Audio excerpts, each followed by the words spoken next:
எந்த கலைஞனும் அவளை சிலை வடிப்பான், எந்த புலவனும் அவளை பாட்டில் வைப்பான். அந்த இயற்கையும் அவள் மேல் காதல் கொள்ளும், அவள் நினைவாலே என் காலம் செல்லும். நான் பார்த்ததிலே அவள் ஒருத்தியை தான் நல்ல அழகி என்பேன், நல்ல அழகி என்பேன்.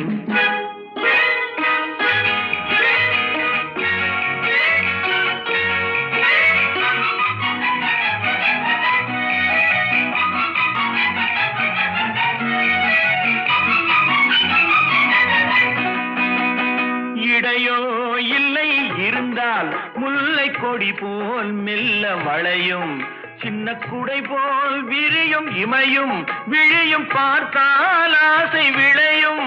அந்த பூமகள் திருமுகம் மேலே குளிர் புன்னகை வருவதனாலே நிலவோ மலரோ